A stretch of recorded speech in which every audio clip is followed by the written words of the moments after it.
Hello guys, good morning. Ito pala yung fishing ko nung pumunta kami ng Gobernador Generoso. Yung pagpunta namin doon, ano yon, nag-rides namin yon ng sa aming company. Tsaka alam ko kasi yung pupuntahan namin dagat, kaya nagdala na rin ako ng fishing gear ko. So as you can see guys, yan, makikita nyo, kasamahan ko yan sa trabaho, si Kuya Japit. Tsaka inaayos ko yung camera ko dito guys. Cellphone lang yung gamit ko guys. Yan.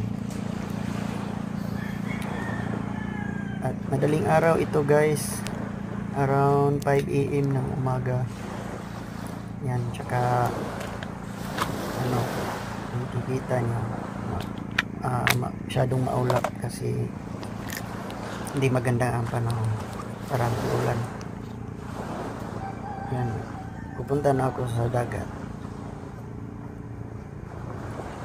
At kung nakikita nyo kanina guys, yung kasamahan ko cast ng kasya, wala pa siya ng huli kasi itong spot namin wala ditong masyadong isda kasi walang mga corals at wala ring mga bato, kaya tsambahan na lang kung makahuli tayo dito. At yun nga ang nangyari sa akin nung pumunta ako, first cast ko lang, hindi ko inasahan, nakahuli agad ako.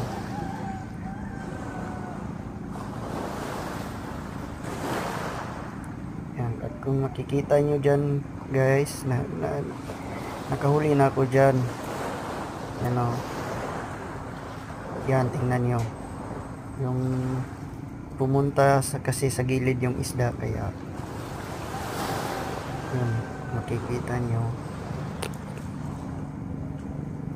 Tsaka ang laki ng huli ko dyan guys, kahit bugaong lang yan, ang saya-saya ko niya dyan kasi dito wala masyadong isda tong spot namin, kaya saya-saya ko nung nakahuli ako. Yan o.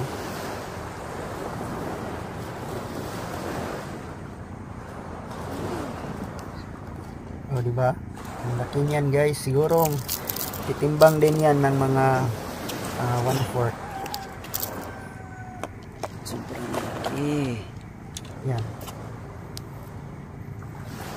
Okay guys, salamat sa panonood guys. Sana nagustuhan niyo yung video ko. Salamat, bye bye.